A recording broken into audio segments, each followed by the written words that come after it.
Roads that travel over continents, roads that span across Siberia, and roads so long it would take you months to travel across them. I'm counting down 15 of the longest roads in the world. Let's start with number 15, I-90. When it comes to epic road trips, few routes compare to the sheer scale of Interstate 90, or I-90 for short. Stretching across the United States, I-90 is more than just a road, it's a journey through the very heart of America, offering cross-sectional views of the country's landscapes, cultures, and histories. Starting in the city of Seattle, Washington, and ending in the streets of Boston, Massachusetts, I-90 spans an incredible 3,021 miles, making it the longest interstate highway in the U.S. So the adventure starts in Seattle, a city framed by the Pacific Ocean and the towering peaks of the Cascade Mountain Range. And from here, I-90 embarks on its eastward journey, cutting through dense forests and mountain ranges of the Pacific Northwest. As the road winds through the Snoqualmie Pass, drivers are treated to I-90 is a tale of evolution, a road that's grown and adapted over the decades. Much of the highway's path was carved out by state governments in the 1950s and 60s, long before the interstate system was even fully realized. Portions of I-90 in the Midwest and Northeast were originally state-built toll roads, like the Northwest Tollway, Chicago Skyway, Indiana Toll Road, Ohio Turnpike, New York State Thruway, and the Mass Turnpike. These roads were later incorporated into the I-90 route, and sometimes it was requiring upgrades to meet interstate standards, though some sections were considered good enough as they were. Number 14, the Grand Army of the Republic Highway. U.S. Route Number 6, known as the Grand Army of the Republic Highway, is one of the oldest and most storied routes in the United States numbered highway system. Spanning from the small town of Bishop, California, to the coastal tip of Provincetown, Massachusetts, US 6 stretches across 14 states, offering a diverse cross-section of American geography and history. Republic Highway was adopted in 1953 to honor the Union veterans of the American Civil War. It was a fraternal organization composed of veterans who served in the Union Army, and naming the highway after this group was a tribute to their service. Today, US 6 offers a stark contrast between the towering mountains and the deep desert canyons, showing off the rugged beauty of the American West and the East. Number 13, BR-101. BR-101 is one of Brazil's most important highways, stretching from the northern city of Touros to São José and Norte in the south. Spanning approximately 3,000 miles, BR-101 traverses the length of Brazil, passing through 12 states and hugging much of the country's eastern coastline. It is a key component of Brazil's infrastructure, linking major urban centers, rural areas, and economic hubs across the country. BR-101 begins in the coastal town of Touros, located in the state of Rio Grande do Norte, ultimately ending in São constructed to protect the delicate Atlantic forest ecosystem. But one of the most iconic features of BR-101 is the Rio Niterói Bridge, which spans Guanabara Bay in Rio de Janeiro. This bridge, the longest pre-stressed concrete bridge in the southern hemisphere, is a crucial part of the highway, linking the cities of Rio de Janeiro and Niterói. It was completed in 1974. This bridge stretches nearly 8.3 miles, and it remains a significant leg of the road today. Number 12, the Golden Quadrilateral. The Golden Quadrilateral is one of India's most significant projects, designed to connect the country's four major metropolitan cities, Delhi, Mumbai, Chennai, and Kolkata, through an extensive network of highways. Spanning 3,633 miles, the GQ forms a quadrilateral that links the north, south, east, and west corners of India, creating a vital framework for national transportation. It was completed in 2011, and this highway network is one of the longest in the world and serves as a critical backbone. Limited access to major markets now enjoy faster, more reliable connections, benefiting from reduced transportation times and enhanced economic integration. The project was conceived in 1999 and was officially launched in 2001 with an estimated completion date of 2006. However, various delays, primarily due to land acquisition issues and contractor disputes, pushed that project's completion to January of 2012. Well, despite these challenges, the GQ was completed under budget, with the total cost coming in at $3.7 billion, significantly lower than the initial estimate of $7.2 billion set in 1999. Number 11, Highway 10. Highway 10 in Saudi Arabia holds the title of being the longest straight road in the world, recognized by Guinness World Records. Spanning 159 miles without a single bend, curve, or notable gradient, it surpasses Australia's Erie Highway, which previously held the record. This unbroken asphalt stretch runs full in the nation's logistics. Cutting through the Rub al Khali Desert, the highway is fully paved and primarily serves as a commercial route. Despite its seeming simplicity, it does require a significant degree of caution from drivers, as the barren desert presents unexpected hazards such as wandering camels and occasionally kangaroos. It's said that driving on Highway 10 offers an unmatched experience, a 2-hour journey across one of the most remote and barren landscapes on the planet.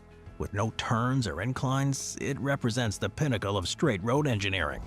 The monotony of the terrain adds to the road's mystery, creating a sensation of traveling through an almost otherworldly environment. Number 10. Asian Highway 1. Asian Highway 1, or just AH1, stands as the longest route in the Asian Highway network, stretching a staggering 12,774 miles from Tokyo, Japan to the Turkey-Bulgaria border. This colossal project South Korea and into China. From there, it meanders through Southeast Asia, passing through Thailand, Myanmar, and Bangladesh, and continues on through India, Pakistan, and Iran. The road ultimately reaches Turkey, where it links to the European road network at the Turkey-Bulgaria border. With its grand expanse, driving it would take a minimum of 8 to 10 days, assuming non-stop travel at legal speed limits. However, a more reasonable journey would take weeks, allowing for rest and the opportunity to explore the many countries and cultures along the way. By 2004, 23 countries had signed the Intergovernmental Agreement on the Asian Highway Network, and today, 32 countries are involved in this massive undertaking, contributing to an interconnected road system that spans over 87,000 miles. Number 9. National Highway 318. China National Highway 318, often called the Shanghai-Tibet Highway, is one of the longest and most iconic roads in China, spanning 3,000 Tibetan region, where it's known for its dramatic switchbacks, high-altitude passes, and jaw-dropping views of the Himalayas. A non-stop drive from Shanghai to the Nepalese border would take around 10 to 14 days, depending on the road conditions and altitude changes. But one of the most renowned sections is the Sichuan-Tibet Highway, which starts in Chengdu and stretches over 2,000 miles to Lhasa. The construction of it began in the 1950s, part of a broader national effort to connect China's interior with its frontier regions. The section from Sichuan to Tibet was particularly challenging due to the rugged terrain here, with numerous mountain ranges and rivers to cross. Today, the G318 remains one of the most vital arteries for Tibet's economy, as well as a critical route for tourists venturing into that region. It takes you from sea level in Shanghai to over 16,000 feet as you cross the Tenggula Pass, one of the highest motorable roads in the world. Number 8. The Koli Ice Road. In the heart of eastern Finland, where the winters are harsh and the landscape is dominant, the ice road is a brief yet exhilarating drive that takes just 10 to 15 minutes under normal conditions. Now, despite the road's brevity, drivers must remain vigilant, as the speed limit here is strictly set at 31 miles an hour to protect the ice from cracking. In peak conditions, over 500 cars can be seen traveling the frozen surface daily, and authorities can open up the ice road once the ice has reached a minimum thickness of 16 inches, ensuring it can bear the weight of vehicles. Yet driving on this icy expanse is both creepy and kinda fascinating, knowing that beneath that sturdy layer lies deep icy water. At the start, 5 centimeters of ice is enough to support a single walker. However, a fully operational ice road must be able to support cars and trucks, which requires the ice to be at least 40 centimeters thick. But once the ice starts to thin in the warmer months, the road is promptly closed to prevent any accidents. Strict regulations ensure the safety of all drivers. Cars have to maintain a minimum distance of 160 feet between one another to avoid stressing the ice too much, and one way spans an amazing 6,214 miles, running from the Uyghur Autonomous Region all the way to Dunxing and the Guangxizang Autonomous Region. G219 not only connects the farthest corners of China, but it also offers a journey through some of the most extreme landscapes on the planet. Starting in the far northwest of China near the Kazakhstan border and ending near Vietnam in the far south, the G219 crosses a huge range of environments, from frozen plateaus to arid deserts. But what sets this road apart, however, is the sheer altitude and isolation it demands of its travelers. The road is often referred to as the Sky Road because of the dizzying heights it reaches. At its highest point, the road tops out at 17,696 feet above sea level, one of the highest motorable roads in the world. Driving along it is no ordinary trip. Gale force winds howl across the Tibetan Plateau, the sun beats down relentlessly during the day, and at night temperatures can plunge to 13 degrees below zero or lower in most remote areas on Earth. Number 6. The Great Northern Highway. The Great Northern Highway stands as Australia's longest highway, stretching nearly 2,000 miles from Perth, the capital of Western Australia, to Wyndham, its northernmost port. Spanning vast and varied landscapes, it connects key regions across the states, providing crucial access to remote areas and facilitating economic activities. Now, the highway was developed from existing roads and tracks that were traversing the wheat belt and extended into the more remote pastoral areas of Western Australia. Early routes were pretty rudimentary, often consisting of dust-prone tracks in the dry season and boggy paths during the wet season. Initial efforts to improve the highway faced some challenges. The federal government's Beef Road schemes in the 1960s brought some upgrades, particularly in the Kimberley region. The goal here was to enhance the road quality to better support some economic activities such as cattle transport, which was critical to the region's economy. Thus, in Great Southern Highways. Despite some initial resistance, the name was approved with the understanding that the highway would extend far beyond Geraldton, reaching as far north as Wyndham. Despite significant advancements, though, the Great Northern Highway continues to face challenges due to its length and the diverse environments it goes over. Seasonal weather conditions, particularly heavy rains, can still impact the road conditions, and the highway's ongoing maintenance and upgrades are crucial to ensure it can meet the demands of modern transport and continue supporting Western Australia's economic activities. Number 5. Trans-Canada Highway. Spanning 4,860 miles, the Trans-Canada Highway is one of the longest national highways in the world, connecting the Pacific Coast in Victoria, British Columbia, to the Atlantic Coast in St. John's, Newfoundland and Labrador. This road cuts right through Canada's vast and varied landscapes. It serves as a lifeline for the country, not only linking distant regions, but also playing a vital role in Canada's economic. The National Highway began to gain momentum in 1912, when the Canadian Highway Association pushed for a road system. It wasn't until 1919 when the Canadian Highway Act was passed and that the dream of a national road began to take shape. However, the federal government's role was pretty limited to funding and setting road standards, as road construction fell under provincial responsibility. The Great Depression of the 1930s did provide further impetus, with the federal government investing heavily in highway projects to stimulate the economy.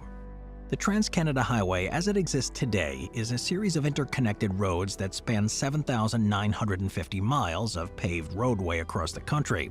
The main route, at 4,700 miles, runs through the heart of Canada, passing through major cities such as Vancouver, Calgary, Winnipeg, Toronto, and Montreal. While the highway has long been a critical part of their infrastructure, its development has been an ongoing process. When the road first opened, it was a two-lane highway for nearly its entire length. Though it was a vast improvement over the gravel Trans-Siberian Highway, it is an extraordinary network of federal highways that spans the vast width of Russia, stretching from St. Petersburg in the west to Vladivostok in the east. At approximately 6,800 miles, it is one of the longest and most challenging roads in the world, traveling over a rugged landscape that includes dense forests, formidable mountains, and frozen tundra. The first sections of the road were built by Gulag inmates as early as 1949, forming a link in the Russian Far East. This stretch of road was part of a larger effort to connect Russia's far-flung territories and facilitate easier transport of goods and people across a landmass known for its brutal winters. In 2010, after years of reconstruction and modernization efforts, the Amur Highway was finally completed and paved, marking a major milestone in Russia's infrastructure development. The Trans-Siberian Highway isn't just a road, but a symbol of Russia's ambition to connect its sprawling territory, much like the Trans-Siberian Railway, which revolutionized transportation in the region by providing well-prepared for sudden changes in those conditions. The Rasputsita season, which happens in spring and autumn, continues to cause disruptions in regions. This is a season of heavy rain and melting snow, and it turns dirt roads into thick mud, making some stretches of the highway nearly impassable. Although much of the road has been upgraded to withstand those conditions, it still is a formidable route that demands your caution and preparedness. Number 3. Ruta 40. Stretching nearly 3,230 miles, Argentina's Ruta 40 is one of the longest and most iconic highways in the world. Running parallel to the mighty Andes Mountains, this takes travelers on a journey through some of the country's most breathtaking landscapes. Whether you're looking to experience the beauty of Patagonia, the rich history of northern Argentina, or the vibrant life along the way, Ruta 40 offers what is said to be an unforgettable adventure. It begins in a small town near the Bolivian border and traces the Andean spine down to the windswept plains of Patagonia. Yet this remoteness is part of the fun. It's here in the heart of Patagonia where the road reveals some of the most stunning natural wonders in the world. El Chalten, Argentina's trekking capital, is a highlight, offering unrivaled access to the jagged peaks of Mount Fitzroy and the surrounding glaciers. Further south, the massive Perito Moreno Glacier is one of the few advancing glaciers in the world, drawing visitors from across the world to witness its beauty. Ruta 40 is much more than a scenic drive. It's a road that cuts through Argentina's history. The highway passes through 20 national parks, 18 major rivers, and crosses 27 mountain passes in the Andes, with the highest point reaching over 16,000 feet. The diversity of landscapes here is unmatched, from the ancient forests in Patagonia to the volcanic lava fields and salt flats in the north. Number 2. Highway 1. Australia's Highway 1. It's a colossal feat of engineering and ambition, and it stands as the longest national highway in the world. It's a comprehensive cross-section of Australia's natural beauty and cultural diversity. It was originally part of the National Route Numbering System introduced in 1955. Highway 1 was constructed from a network of existing state and local roads. It's not only the longest, but also one of the most varied highways, featuring multi-lane freeways, sealed 2-lane roads, and single-lane tracks through remote areas. A journey along Highway 1 can take about 2 to 3 weeks of continuous driving without significant stops. However, to truly really experience its wonders, you have to take several months, making detours to explore the array of attractions along the route. There's the Great Ocean Road in Victoria, Kangaroo Island in the south, Kakadu National Park in the Northern Territory, and even the Great Barrier Reef of Queensland. On June 18, 2017, the Highway 1 to Hell team set a record for the fastest lap of Australia Highway 1, completing the route in just 5 days, 13 hours, and 43 minutes. This achievement is the title of the world's longest motorable road. This ambitious network of highways connects the Americas from its northern start in Dead Horse, Alaska, all the way south to the southernmost reaches of Argentina. It weaves through landscapes and climates, linking most Pacific areas in North and South America, though it famously leaves a gap between Colombia and Panama known as the Darien Gap. The concept of transcontinental routes across the Americas first emerged at the First International Conference of American States in 1889, where a continent-spanning railway was proposed. However, it wasn't until the Fifth International Conference in Chile in 1923 that the idea of the Pan-American Highway began to gain serious momentum. This vision was further solidified at the Sixth Conference in Cuba in 1928, where the proposal to connect Mexico to Buenos Aires received enthusiastic support. Despite the United States' significant financial contribution to the project, the country doesn't officially host as the contiguous states. It was originally spanning around 1,620 miles and has since been shortened and fully paved, ending at Dawson Creek, British Columbia. From Dawson Creek, the route splits into multiple paths through Canada and the United States, and one route travels through Minneapolis, Dallas, and the Mexican border at Laredo, Texas. In Mexico, the Pan-American Highway officially starts in Nuevo Laredo. It continues southward via Mexican Federal Highways 45 and 190, passing through major cities such as Mexico City before crossing into Central America. That segment of the highway travels through Guatemala, El Salvador, Honduras, Nicaragua, Costa Rica, and Panama. The Darien Gap, a 60-mile stretch of impassable terrain, interrupts the continuity of the route, creating a challenging barrier between Panama and Colombia. Interestingly, in 2003, Kevin Sanders set a Guinness World Record for the fastest traversal of the highway by motorcycle, completing the journey in 34 days. In 2018, British cyclist Dean Stott, who rode from